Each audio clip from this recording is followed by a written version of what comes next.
नमस्कार दोस्तों, स्वागत है आप सभी का हमारे YouTube चैनल पे। तो आज के इस वीडियो में हम द्विघात समीकरण यानी क्वाड्रेटिक इक्वेशन से related questions, important questions solve करने वाले हैं। तो आइए वीडियो की शुरुआत करते हैं। फर्स्ट क्वेश्चन है जो RPSC 2013 second grade math teacher exam में पूछा हुआ है। यदि ax² + bx + c = 0 where a is not equal to 0 तो x is equal to, first option है -b ± √b² - ac/2a। Second option है -b ± √b² + 4ac/2a।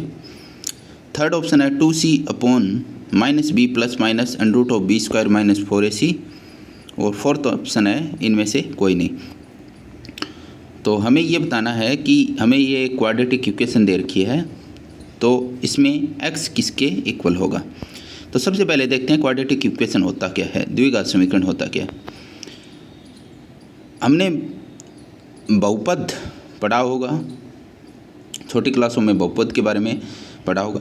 तो ax² + bx + c एक द्विघात बहुपद है। इसे द्विघात बहुपद क्यों कहते हैं? क्योंकि यहाँ पे जो x की अधिकतम पावर है वो 2 है, इसलिए द्विघात हुआ। और यहाँ पे जो a की कंडीशन है वो नॉट इक्वल टू 0 है। ठीक है, तो ax² + bx + c where a is not equal to 0 एक प्रकार का द्विघात बहुपद है। द्विघात क्यों है? क्योंकि यहाँ पे x की अधिकतम पावर क्या है? 2 है।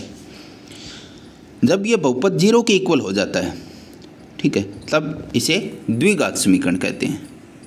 ओके, तो ax² + bx + c = 0 where a is not equal to 0 एक द्विघात समीकरण है, जहाँ पे a b c तीनों क्या होती है? वास्तविक संख्याएं होती है। तो अगर हम इसके मानक रूप की बात करें चर x के रूप में, तो वो हो जाएगी ax² + bx + c = 0 where a is not equal to 0। तो ये द्विघात समीकरण का एक मानक रूप है, किसके फॉर्म में? x चर के रूप में, चर x के रूप में। ओके, और a की कंडीशन क्या है? a नॉट इक्वल टू 0 होना चाहिए। अगर a 0 हो गया तो ये एक रेखिक समीकरण हो जाएगा। ठीक है, क्योंकि अगर a 0 हो गया तो ये एक रेखिक समीकरण हो जाएगा। क्यों? क्योंकि यहाँ पे x की अधिकतम घात कितनी हो जाएगी? 1 हो जाएगी। ओके, अब ये एक द्विघात समीकरण है, तो इसके अधिकतम 2 हल हो सकते हैं। ठीक है, यदि x = अल्फा द्विघात समीकरण का एक मूल है यानी रूट है, या फिर x = अल्फा द्विघात समीकरण का एक हल है, या अल्फा द्विघात समीकरण को संतुष्ट करता है। ये तीनों एक ही बात है। यदि x = अल्फा इस द्विघात समीकरण का एक मूल है, या फिर एक हल है, या फिर ये जो x = अल्फा है इस द्विघात समीकरण को संतुष्ट कर रहा है। इसका मतलब क्या हुआ कि x की जगह हम अगर अल्फा पुट करेंगे तो ये हो जाएगा a² + b + c = 0 where a is not equal to 0। तो यहाँ पे अगर इसका मूल है x = अल्फा, इस द्विघात समीकरण का मूल है या हल है या इसको संतुष्ट कर रहा है, तो हम x की जगह अल्फा पुट कर सकते हैं। तो ये अपने को ध्यान में रखना है। एक द्विघात समीकरण के अधिकतम 2 मूल हो सकते हैं। कितने मूल हो सकते हैं? अधिकतम 2 मूल हो सकते हैं। क्यों? क्योंकि यह द्विघात समीकरण है। द्विघात बहुपद ax² + bx + c के शून्यक और द्विघात समीकरण ax² + bx + c = 0 के मूल एक ही हैं। अगर हम बोलें कि द्विघात बहुपद के शून्यक या फिर द्विघात समीकरण के मूल, तो इन दोनों का एक ही मतलब हुआ। ओके, द्विघाती सूत्र मूल ज्ञात करने के लिए द्विघाती सूत्र का यूज किया जाता है द्विघात समीकरण के मूल ज्ञात करने के लिए। ठीक है, तो जब b² - 4ac > 0 है, तब द्विघात समीकरण ax² + bx + c = 0 के मूल वास्तविक होंगे, व मूल -b ± √b² - 4ac/2a होंगे। देखो, अपने पास ये द्विघात समीकरण क्यों है, तो इसके मूल तो हमेशा इस फॉर्मूले के द्वारा ही फाइंड होंगे। ठीक है, इसको हम बोलते हैं द्विघाती सूत्र, चाहे b² - 4ac की कंडीशन कुछ भी हो। ओके, तो हमेशा द्विघात समीकरण के मूल इस फॉर्मूले के द्वारा ही फाइंड होंगे। अब अगर इसमें जो ये जो वाली अंडर रूट वाली टर्म है यानी बी स्क्वायर माइनस 4ac, अगर ये ग्रेटर देन इक्वल टू 0 हुई तो इस केस में इसके मूल क्या होंगे, वास्तविक होंगे। तो याद रखना है हमें कि जब भी हमें कोई द्विघात समीकरण गिवन हो और हमें उसके मूल फाइंड करना हो तो हम इस फॉर्मूले का यूज करेंगे। इसको हम बोलते हैं द्विघाती सूत्र।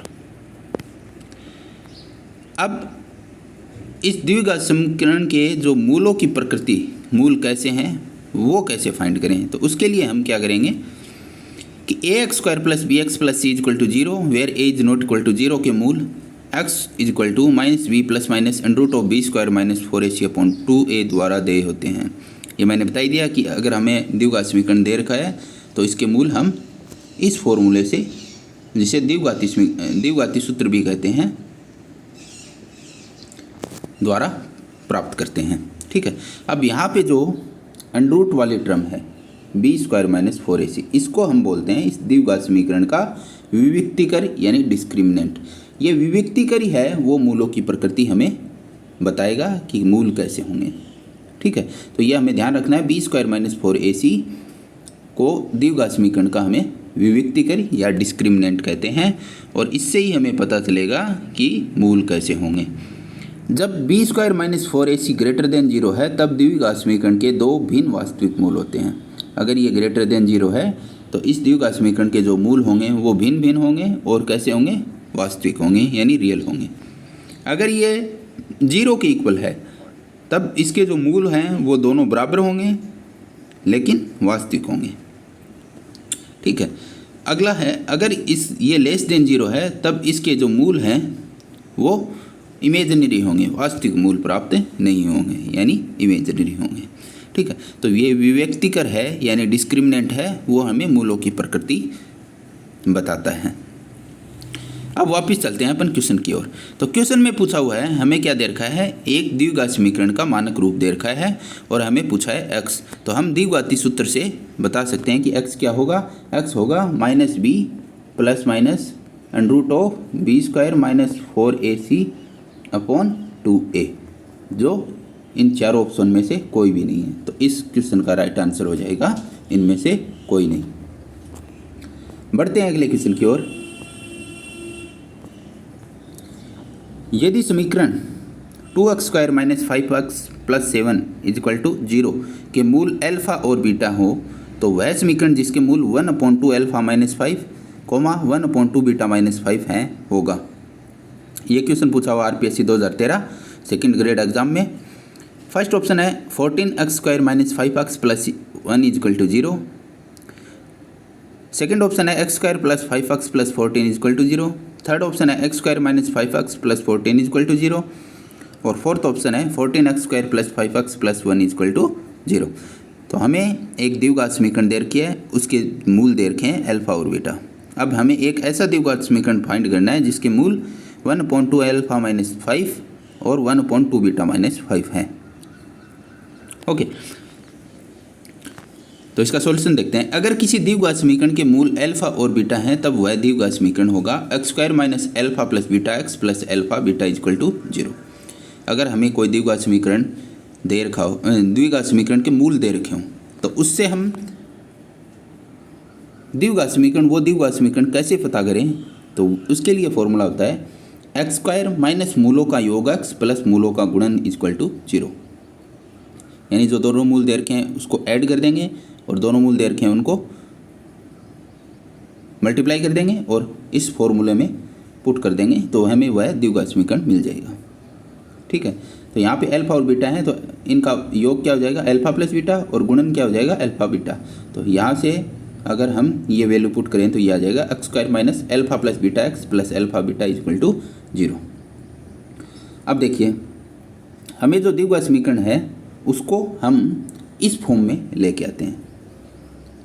ठीक है, जो गिवन क्वाड्रेटिक इक्वेशन है हम इसको इस फॉर्म में लेके आते हैं। तो इस फॉर्म में लाने के लिए हम क्या करेंगे, इसको 2 से डिवाइड कर देते हैं। 2 से डिवाइड करने पे क्या हो जाएगा, ये बन जाएगी x square minus 5/2x plus 7/2 equal to 0। अब यहाँ पे मूलों का योग क्या हो जाएगा, अल्फा प्लस बीटा क्या हो जाएगा 5/2 और अल्फा बीटा क्या हो जाएगा 7/2। तो हमें ये दोनों जो मूलों का योग पता चल गया और मूलों का गुणन पता चल गया। अब हमें क्या करना है, हमें एक ऐसी द्विघात समीकरण प्राप्त करनी है जिसके मूल क्या हो 1/2 अल्फा माइनस 5 और 1/2 बीटा माइनस 5। तो उसके लिए हम क्या करेंगे, इन दोनों मूलों का योग करेंगे और इन दोनों मूलों का गुणन करेंगे। योग करेंगे तो ये अपने पास रिजल्टेंट आ जाएगा 2 times of alpha plus beta minus 10 upon 4 alpha beta minus 10 times alpha plus beta plus 25। तो यहाँ पे अल्फा प्लस बीटा की वैल्यू यहाँ से पुट कर देंगे, ठीक है। अल्फा और प्लस बीटा की वैल्यू पुट करने पे ये आ जाएगा -5/14, ठीक है। तो जो नई समीकरण बनेगी उसमें मूलों का योग क्या होगा, ये होगा। ओके, अब मूलों का गुणन करेंगे तो ये आ जाएगा 1/2 alpha minus 5 into 1/2 beta minus 5 is equal to 1/4 alpha beta minus 10 times of alpha plus beta plus 25। तो अल्फा बीटा और अल्फा प्लस बीटा है, इसकी वैल्यू हम पुट कर देंगे तो ये आ जाएगा 1/14, ठीक है। तो जो नई समीकरण बनेगी उसमें हम मूलों का योग भी पता चल गया और मूलों का गुणन भी पता चल गया। तो अब हम नई द्विघात समीकरण फाइंड कर सकते हैं। तो वो रख देंगे x² माइनस मूलों का योग क्या है -5/14 x प्लस मूलों का गुणन क्या है 1/14। तो ये आ जाएगी नई समीकरण 14x² plus 5x plus 1 equal to 0। Okay,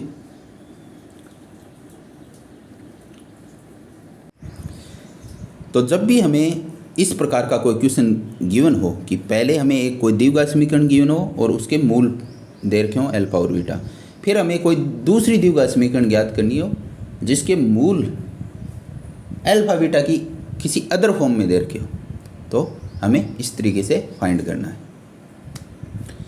अगला क्वेश्चन है आरपीएससी 2016 एग्जाम में पूछा हुआ है, समीकरण mod of x² minus x minus 6 is equal to x plus 2 के विभिन्न वास्तविक हलों की संख्या है।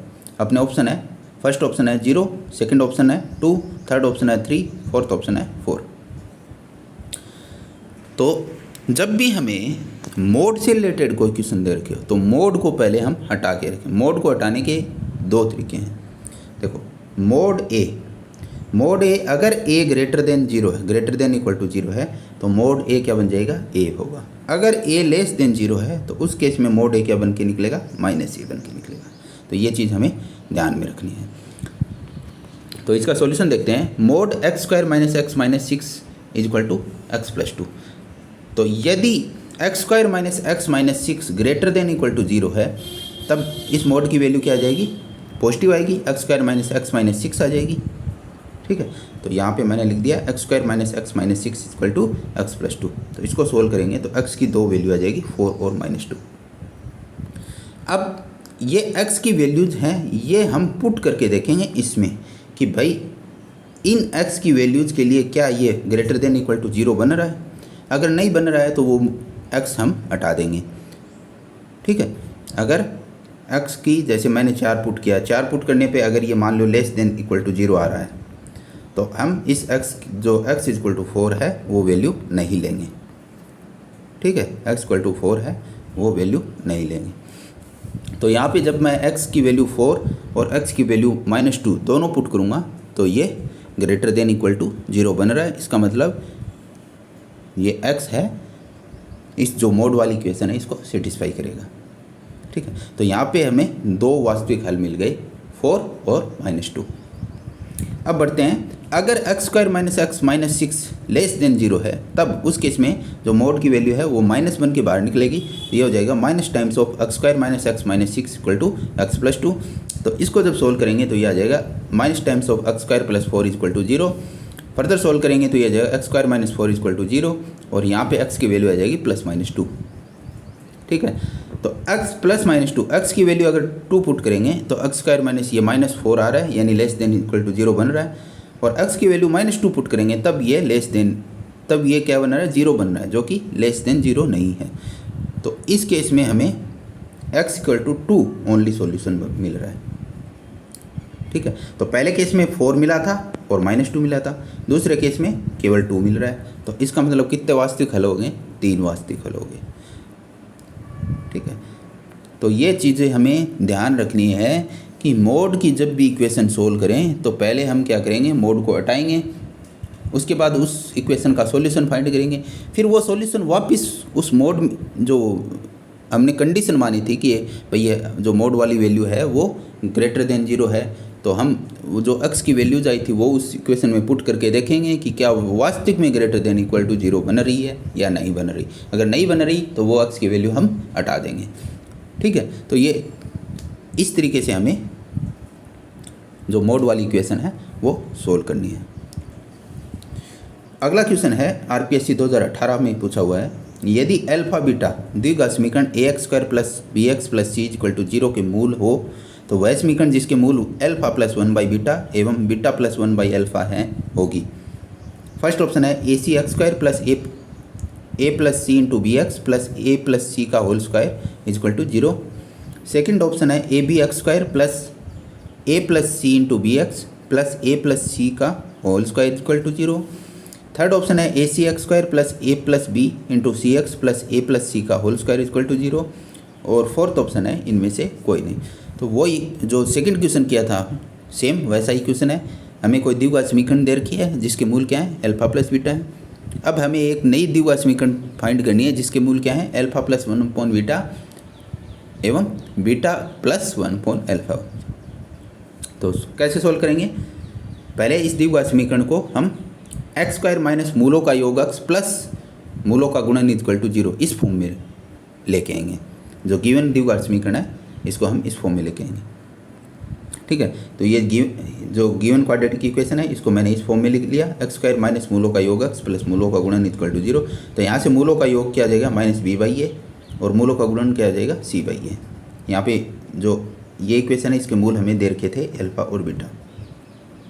अब हम बढ़ते हैं नई इक्वेशन की तरफ जिसके मूल हमें दे रखे हैं। तो उस केस में मूलों का योग क्या हो जाएगा, मूलों का योग करेंगे तो ये हो जाएगा alpha plus 1 upon beta plus 1 upon alpha. तो इसको सोल्व करेंगे तो ये आ जाएगी minus B into A plus C upon A सी। ठीक है, मूलों का ये आ गया योग। मूलों का गुणन करेंगे तो ये आ जाएगा ए प्लस सी का होल स्क्वायर अपॉन ए सी। ठीक है, तो नई द्विघात समीकरण क्या हो जाएगी एक्स स्क्वायर माइनस मूलों का योग क्या है minus B into A plus C upon A सी का एक्स माइनस मूलों का योग एक्स प्लस मूलों का गुणन ए प्लस सी का whole square upon A C equal to 0। तो इसको सोल्व करेंगे तो नई द्विघात समीकरण आ जाएगी ए c x square plus c into b x plus सी का होल स्क्वायर इक्वल टू 0। तो ये जो क्वेश्चन है जो सेकंड क्वेश्चन हमने डिस्कस किया था सेम वैसा का वैसा क्वेश्चन है। ऐसे और भी क्वेश्चन बन सकते हैं, जैसे हमें क्या कोई द्विघात समीकरण दी हुई होगी जिसके मूल अल्फा बीटा है, फिर हमें नहीं पूछ लेंगे कि ऐसी द्विघात समीकरण फाइंड कीजिए जिसके मूल अल्फा स्क्वायर बीटा स्क्वायर हो या अल्फा क्यूब बीटा क्यूब हो, कोई भी फॉर्म में पूछा जा सकता है। तो हमें इसी तरीके से ये क्वेश्चन सोल्व करना है। ठीक है, तो इस वीडियो में हमने 4 क्वेश्चन डिस्कस किए हैं द्विघात समीकरण से रिलेटेड जो आरपीएससी ने पूछ रखे हैं। इम्पोर्टेंट क्वेश्चन हैं, ऐसे क्वेश्चन वापस पूछे जा सकते हैं क्योंकि हमने देखा है कि कुछ टाइप के क्वेश्चन है वो रिपीट होते रहते हैं।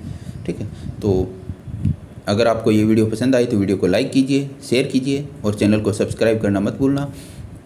मिलते हैं अगले वीडियो में, तब तक के लिए बाय, धन्यवाद।